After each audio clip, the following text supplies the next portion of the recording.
Hello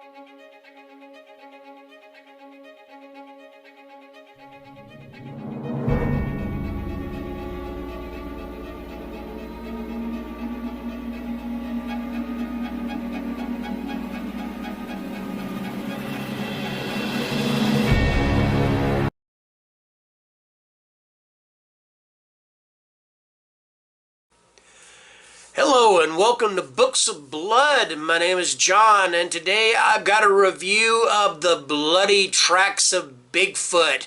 This is by David Irons, and hopefully the picture is popped up for the cover right here beside me. The Bloody Tracks of Bigfoot takes place in the 1980s. What you got is a film crew that goes to this construction site way off in the woods, and they're going to film a horror movie, actually what they're doing is pretty much finishing up filming a horror movie. They just need to get a few scenes. One of them in particular is an explosion scene. All right, so you got all that. Now, before all that, there is a prologue that takes place in, I believe, 1980, and it involves this fellow who is hiding out from his wife and hiding out from his mistress. He goes off into the woods and he meets a family of Bigfoot. Now, there are only three Bigfoot characters, or three Bigfoot or Big Feet or whatever, Sasquatch, in this book. There is an adolescent Bigfoot, a pretty much kind of a teenage Bigfoot, I guess you could say, a mother Bigfoot, and a big, huge, honking father Bigfoot. All right, so keep that in mind. All right, now let's go back to our film crew. All right, so you remember, like I said, they had to get an explosion. They're filming a slasher movie. All right, so they have to get an explosion on camera. It's where the final girl gets away by blowing up the trailer that the slasher is in. And what they don't realize when they blow it up is that there is a mother and baby Bigfoot in the trailer. So it blows up. The mother is killed. The baby, or the teen, I think he's more of a baby, but the baby is still kind of alive.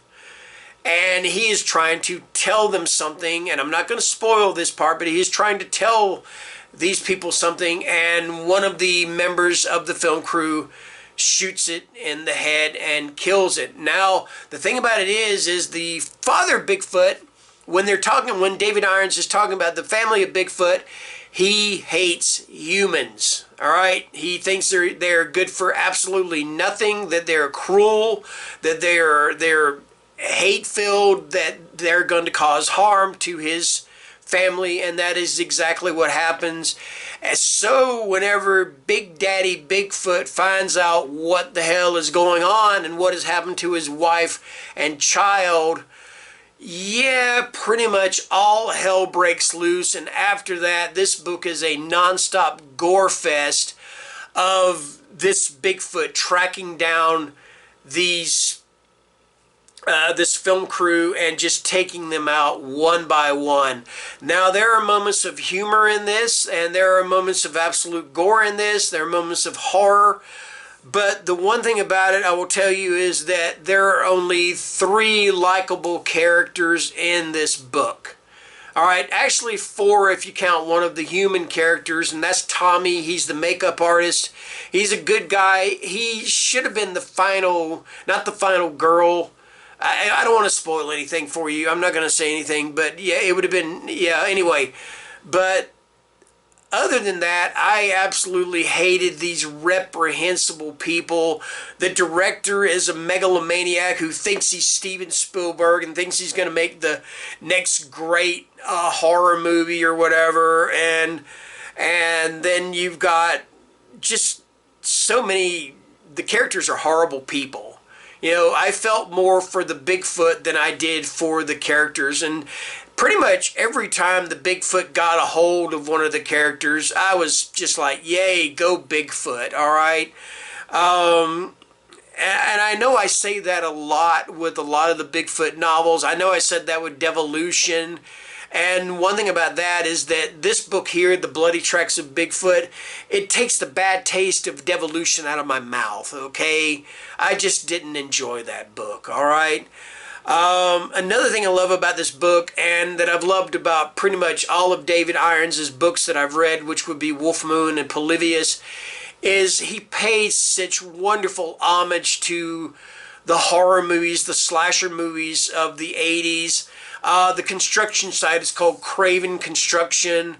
One of the main characters, her name is Adrian Heather Curtis, which would be a nod to Adrian King from Friday the 13th, a nod to Heather Langenkamp from Nightmare on Elm Street, and of course a nod to Jamie Lee Curtis from the Halloween series. So yeah, that's another thing that's just really fun about this book. And as you can tell, I loved it. I'm giving this one 5 stars. I mean, I know I give a lot of books 5 stars, but you know what? I like them. And if I like them, I'm going to rate them high. And I love this one, all right? I wish there could be a sequel. And I will say one thing about this. If you read this, the ending is pretty... I think it's really satisfying. I'm not going to say anything about it, but it's a satisfying ending, all right?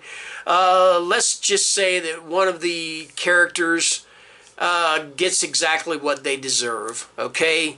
So yeah, that is going to be my review for The Bloody Tracks of Bigfoot, and this is by David Irons, 5 stars.